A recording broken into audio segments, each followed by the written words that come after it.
What is one headline that you predict will happen in 2025? Let's go to you, Dave Ritter. Close us out. What's the headline? All right. Amazon launches another new grocery format. Amazon can't quit grocery and they can't get grocery right. It Hmm. is just, it happens every year. And I think it's a good bet that in the headlines next year, they'll have some slightly different variant of what they've tried and failed several times before. Um, Yeah. Sad because they have Maybe, such a logistical prowess, but they just seem to not be able to nail grocery. And I have all the faith in the world that they will continue to try. maybe we can buy Pepsi at that grocery store. Who knows, Dave? Anything is possible. Chad, let's go to you. What retail headline do you think we're going to see in 2025? It also would have been a good one, Dave, for most laughable 2024 headline. That's another format. Okay. Early 2025 headline. See 2024. Interesting. So, in my last minute research on this, I went back to what you guys predicted for 2024 uh, Oh, in last year's show, right? And David Brown said, he called it the bloodbath to boom projection that while in 2023, we're going to push retailers toward a breaking point, right?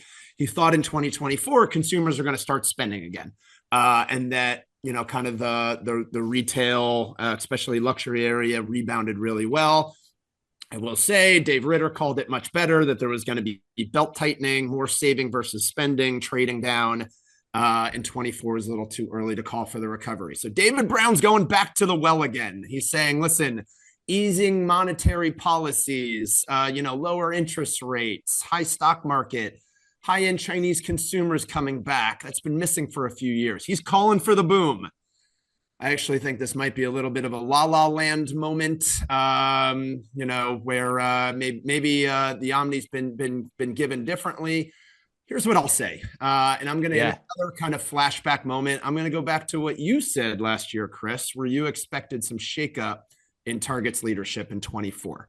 Okay, didn't happen, but let's look at what happened this year. The difference between Walmart and Target could not be more palpable this year, right? Target stock has recovered a little bit from its 52-week low in November, but it's still down 6 or so percent on the year. Amazon's up 50, Walmart's up 80, 8-0, right? McMillan's the CEO of the year. It's like giving it to Michael Jordan every year. You're looking for other folks, but counter that with what's happening at Target and Brian Cornell. Like, you figure something has to be up in 2025. Yeah, he'll be on stage at NRF early in 2025. So I'll be curious to hear what he has to say their plans are too. Chris, Yeah. Yeah, if he makes it through the fiscal year too. So the year's not over yet either. That's the other thing here that we got to factor in. But yeah, I think that prediction could come true to some degree. Mine goes back to, I kind of alluded to it before. I think this might be the actual year that we see activists win their battle to take Macy's private. I don't know that Macy's can hold on mm, very much longer, particularly since they're already now in another activist battle just after getting out of the last one. So, and, strategically, it just seems like a really hard ship to turn around. So, and the real estate does seem very valuable within that mhm. activist play relative to other activist plays we've seen in the past. So I think this might be the year that comes to fruition. That's mine. Okay. Well, I'll close it out with mine, which is that I think we're going to start to see some regional, especially grocers, start to converge their retail media networks. I think that we're going to start to see fewer or less value in every single grocer having their own retail media network. I think it's going to be too much for the brands. So I think we're going to start to see more of them coming together to pool their retail media networks into one to really be more appealing to brands and to compete with the likes of, the bigger ones out there, the Albertsons, the Krogers, and the Walmarts and others. So